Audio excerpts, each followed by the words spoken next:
I'm Rudy. This is Ann, and behind the camera right now. And here we have our special guest, Pastor Lena Augustine from Dominica. And I just want to let you know we're blessed to have you here today. And we want to know a little bit more about your ministry, about your family. So maybe you can just open up and let us know a little bit more about yourself. I accepted the Lord at a very early age of my life, and through mission. My father and mother, of course, we were blessed to have them in the Word. So every day for me was the Word of God.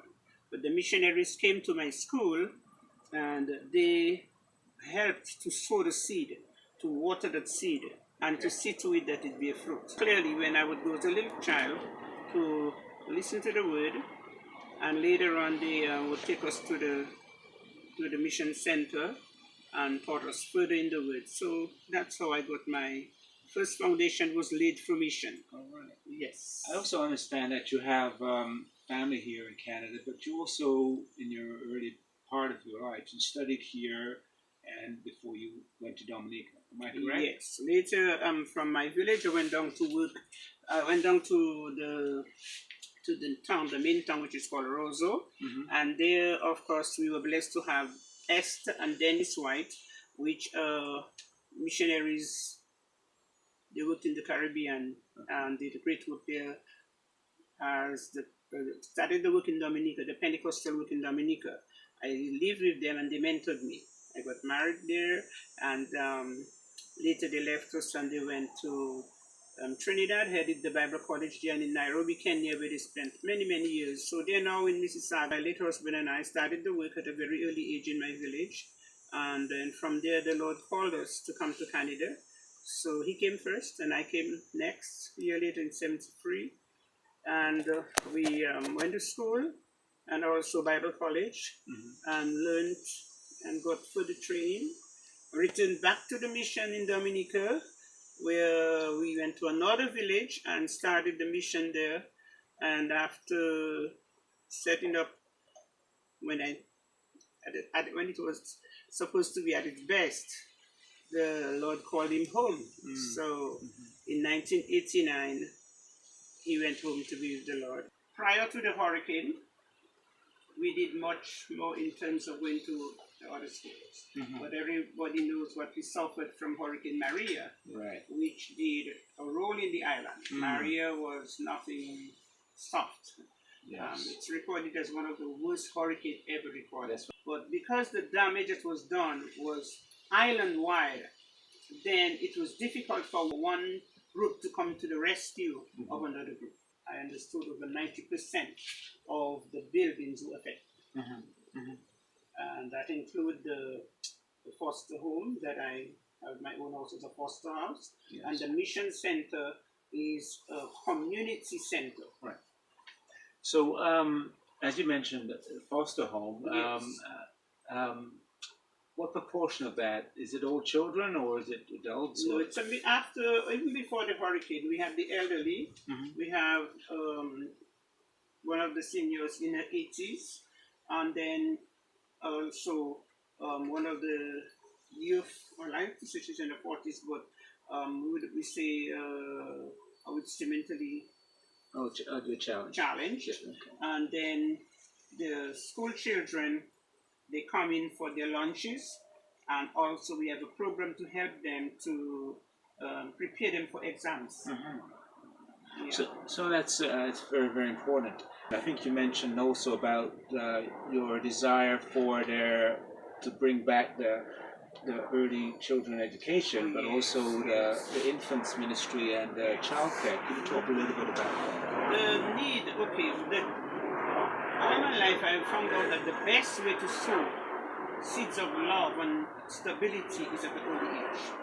And so the early childhood education is not an option for us, it's priority. So when we say education, we're not talking about just learning the basics, we're talking about family life. Okay. Right, because some of the children, of course, not every child, we know, mentally able to, they're not the same. So what we do, we focus on their strong areas and try to help them to build up in that area. So this is one of the things that we do. And of course, as I said, at the moment, years ago, because of circumstances, financial circumstances, our school or preschool and daycare, we had 45 in the preschool, 45 in the daycare. This we had to close down. And so this level of care is not being done on that same level anymore. Right. What we have is we have the children, we have a group living with us, which at the moment they're 18. And that is teenagers.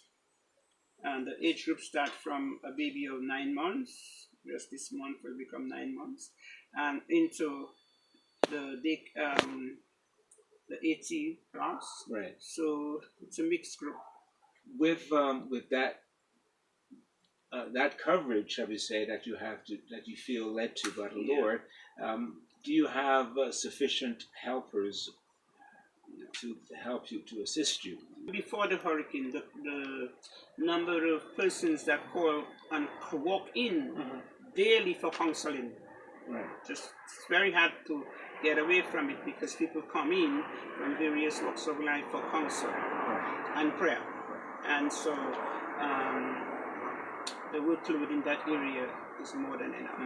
There's need for help in that area. So you mentioned earlier about the amount of ministry you have to do in the church. The homeless must be also a factor into that. It was better controlled before the hurricane. But with the hurricane did not give us much of a choice.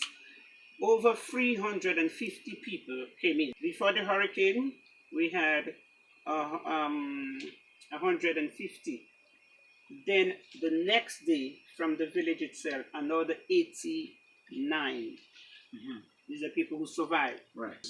All around the world, I think, numerous people donated funds and all that, and the government also assisted. But I know that's 18, 20 months ago. So since then, I know that your church, for instance, was impacted to a great degree. Yes, the building, we had the middle part of the roof and many other areas of the building, the plumbing is gone, the electricity gone. But we were blessed to have the Samaritan Purse. They helped to set the roof on. That's good. And so we are thankful for that. The rest of it, of course, it's major projects. But at least we are in, and there's a roof over us. And so the roof must have been an issue because you can't have electricity unless there's some coverage. That's right, and that's why a lot of damage that was done. And as I said, it left us in a way that it is taking a while, piece by piece, because as I said earlier, it's not just it's not an isolated thing where the other part of the island could run to your rescue. Right. After you survive, everybody had to fight for their life. Everybody had to try to see how they put a roof over your head. Just moving on towards the children's ministry, the Feed My Sheep. Feed My Sheep. And I know you've mentioned to me about the actual cost that's attributed to helping a young person go to school uniform, and seeing it's almost that time here in Canada. I just wondered what are the costs and to say, for instance, for outfitting a young person to go back to school. Okay.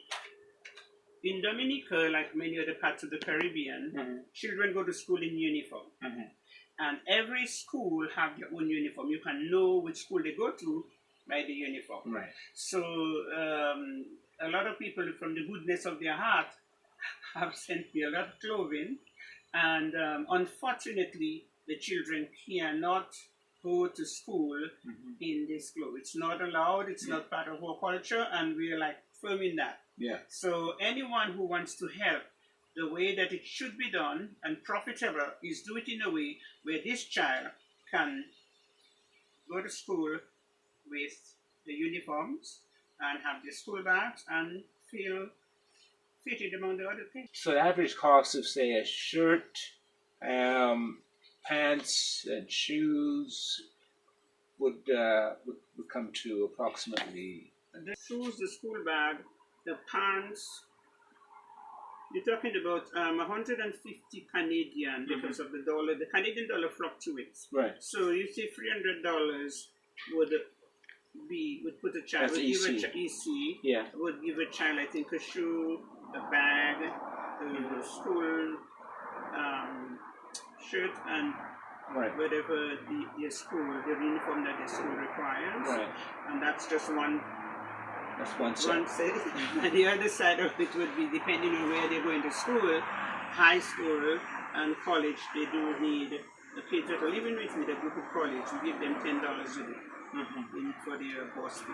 Okay. Bus fee and fare because they have to take 2 sets of buses to go to come back, and sometimes they have to return for classes. So the average child would need that a day, which is 5 Canadian. Right. And of course they need their meals. Right. Yeah, you mentioned the meals because this ministry is founded in your home. Is that my understanding? Yes. And then as a result of that, And you're helping to feed them on a daily basis. yes. And obviously, I should imagine some of the children have parents who are working or are able to maintain the payment, but there are obviously must be quite a few that are not. So, Yeah, you so have- what happens in that situation? Well, the mission Feed My Sheep had for many years been fostering quite a few children, as I said. Yeah. And not all the kids need us. Right. So the children that we are fostering are children who, I wouldn't say they're totally orphans because some of them once had the parent, once alive, Right. and not financially able Okay. to assist. Right. And so the other ones, a few of them, Right. we do have. Okay. And so, an average day we cook for 40. What would you say is the greatest need right now? I know food is number one. So, and the education and supplies, Yes. but obviously being the cost of certain things is on the ground in Dominica. You'll be able to get the supplies a lot easier if the funding was there for it. Yes. Because I would just, let's say you were to buy some books here to dig down. Books, it's expensive, it's costly to ship, and the cost of clearing Customs. up, the cost of everything. It's cheaper for the person to say, listen, I want to sponsor a child, I'm going to get me the cost of the books where they sell them, send it to me, I'm going to pay for this for you, I'm going to, it's Right. much cheaper and easier both ways. And much easier if they do it on that level. As I said, concerning the need, honestly, they're laborers. We need laborers, we need helpers. Right. The volunteer team that we first for many years, some of them, unfortunately, they are not very well. Since after the hurricane, they're kind of, they still come, but it had a toll on them. And and many people migrated. Okay. A lot of things have changed. Right. Because people had to focus on setting up their own home and their own lives. They can't volunteer. They had to try to focus on setting their house Right. In order. back. Yeah. Exactly. Get your farm back, get your house back. So, and it's hard work. So we don't have volunteers as such. Be simple. Okay. It's not like before. Yeah. No. So, what would be your message, or that you like to leave with people, with viewers who are just maybe wanting to assist in some way? We do have a Facebook page called Feed My Sheep Dominica. Okay. If you go online, you'd see it and see also a bit of what we do. And of course, they could get in touch with me at my email address, which is also on LENALYNN and lenaleen@hotmail.com. And also the phone numbers that are online, if they add it to the web page, it's 1767 285 1288, and they add it to it so they can get in touch. But as I said, the best way to help is come and see. We want to invite you to come down to the mission hall, and if you can take a little time out to come and volunteer your services, maybe just read a book with a child, go to the school nearby and offer your services to one or two of the children who needs assistance. When people come in person, it makes a big difference. Then they are able to assess for themselves and see for themselves, and they're better able to, it gives them more of a passion how to help because they see. Okay. And on that note, both Anne and myself are looking forward to visiting Dominica. Yes.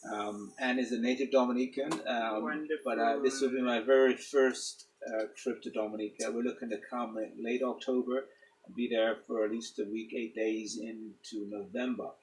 And we're not looking to come just to sit back. We're looking to actively get involved and to assist you in any way that we can whilst we're there.